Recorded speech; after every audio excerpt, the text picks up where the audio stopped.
Hello, everyone. I am back from my break. I've been putting something huge together that I cannot wait to share with you guys in the next couple of weeks.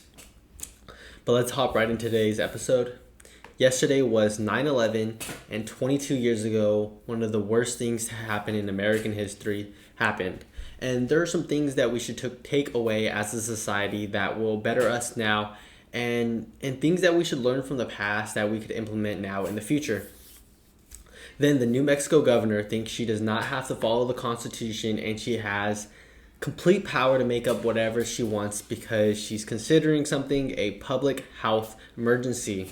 And if you haven't heard, Nancy Pelosi is running for re-election in 2024 and she's 83 years old right now. So that means at the end of her election, she'll be 85, 86, which is absolutely insane. And then Joe Biden, who is 80, is also running for presidential re-election, and he's going to be 84, 85 when his term is up. Mitch McDonnell is 81 years old. Diane Feinstein is 90 years old, and Donald Trump is 77. These are old politicians, and no one thinks that they are fit to run. No one likes that they're running again, so I'll get into why they keep getting reelected. I'm Solo, and this is the Solo Show. So yesterday was the 22nd anniversary of the most tragic event in American history. Almost 3,000 Americans died, and it was a huge shock to the entire country. I, being 20, I did not experience this, but when you ask a lot of many older people where they were during 9/11, they're able to vividly tell you exactly what they were doing, exactly how they felt. And from what many people told me and what I've read online, there was a sense of unity within all Americans. 9/11 brought everybody together. It didn't matter if you're a Republican, if you're a Democrat. Everyone after 9/11 was saying, no, we're Americans. We need to come together as a community, and we need to help each other out. A news report from 2001 said one young man in Union Square told a reporter from the New York Times, "I don't know why I've been coming here, except that I'm confused." Also, a sense of unity. We all feel very differently about what to do in response, but everybody seems to agree that we've got to get together no matter what happens. So you get a little bit of hope and togetherness. 9/11 taught us that as Americans, we have a lot more in common than what we think. You see on social media or news outlets, both CNN, Fox, you see them trying to divide us, demonize the other side. And when you take away somebody's humanity, you don't see them as a counterpart. You don't see them as another American. You build hate, and that's not what America's about. A lot of people have said, I would never in a million years ask for another 9/11, but I would ask for a million more 9/12s because that was when our country was truly together and unified, and that's something that we need to do today. We are so divided with identity politics that we're at each other's throat. We're not letting up. We think the other side hates us and wants to kill us, when in reality, your counterparts, the average American, are more moderate and alike than you think. Next up, we have the governor of New Mexico, Michelle Lujan. She's been in the news recently after suspending concealed and open carry in Albuquerque and surrounding cities. She has enacted that there is a state public health emergency, which gives her the power to suspend the Constitution. Now, this is exactly what politicians did during COVID-19 when there was a bunch of people getting sick. They enacted martial law where they're basically making up rules, telling people to stay home, and they're basically to kind of do whatever they want. And COVID-19 was the right time to probably use martial law. We all weren't too sure what was happening or how serious this virus was. We were walking very blindly. But Michelle Lujan, the governor of New Mexico, is enacting this because of gun violence. Recently, a young teenager got shot and killed, so she enacted this as a public health emergency, which makes no sense. And she suspended basically the Second Amendment, being able to conceal carry or open carry in the state of in the cities of Albuquerque and surrounding cities. And she thinks that this is the right way to do it, but this is just complete fascism. And she thinks that She believes a 30-day ban will curb gun violence and illegal drug use. But this is the news flash that Democrats need, right? If you have criminals raging through the streets, you can't create more laws to get them to stop doing what they're doing. That doesn't make any sense. Criminals are going to break the law, that they're criminals. It's very common sense. Instead, you're supposed to, back the police. You're supposed to increase police presence, and that's how you curb gun violence and illegal drug use. You don't do this by suspending law-abiding citizens from concealed carrying or open carrying. It makes no sense. And basically what you're saying to these criminals is, hey, we're going to disarm the law-abiding citizens.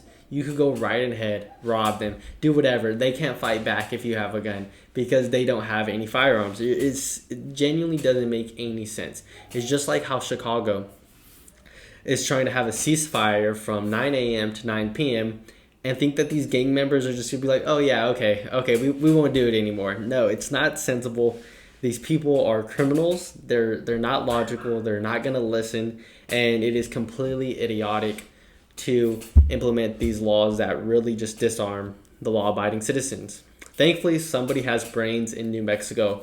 The sheriff, John Allen, a Democrat, said he would not enforce his ban and called it unconstitutional, rightfully so. Speaking of politicians who have no brains, Nancy Pelosi has announced that she is running once again for Congress. She said that she is running because she wants to help Joe Biden win re-election and bring the House back under Democratic under Democratic control and save democracy. The same old, I found this on the web. The same old, save democracy that the Democrats do. Now, Nancy Pelosi is 83 years old. Joe Biden is 80 years old. Diane Feinstein, I believe she's the oldest person in Congress, is 90 years old and can barely talk. She's letting all her daughter make her financial decisions, but she's still putting say on legislation.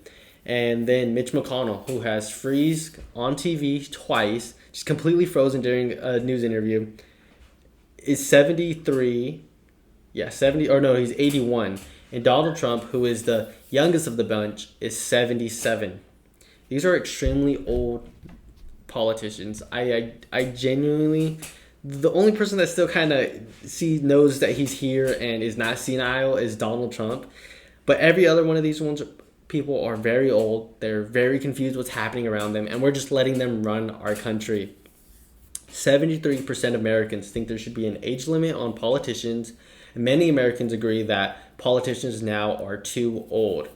Now, this sparked a debate, and it's not really a Democrat-Republican debate. A lot of Democrats and Republicans agree that there should be term limits, that there should be an age limit, and I have seen both parties argue for this, which makes no sense because we already have that. It's called an election. I don't understand why people are, they say they don't like this politician, but then they'll still go out and vote for them. It doesn't make any sense.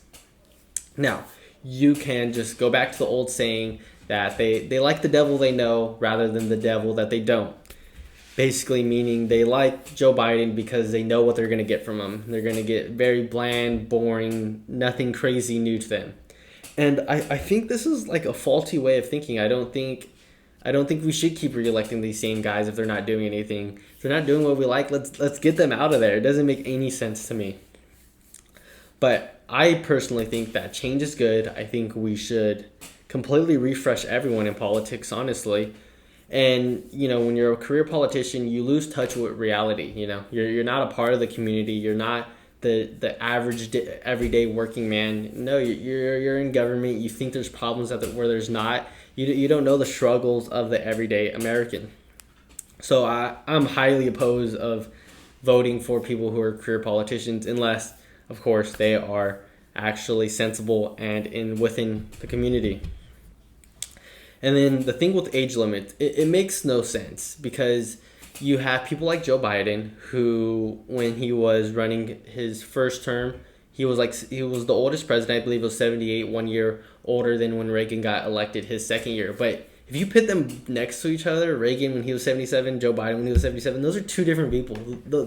Those ages do not seem similar. Reagan was, of course, was there. He was sharp. He knew what he was talking about. And then you have Joe Biden. So age limits don't make any sense. And then also term limits also don't make any sense because since if that is true and we do that, then we will put term limits and the Democrats won't have Joe Biden. They won't have Diane Feinstein. They won't have a lot of their favorite politicians because we put limits on them. But if it was somebody like, like Donald Trump or Mike McCarthy, Mitch McDonnell, they would, of course, love it because it's on the opposing side. So, of course, it's picking and choosing on who gets term limits that people call for. I think it is as simple as this.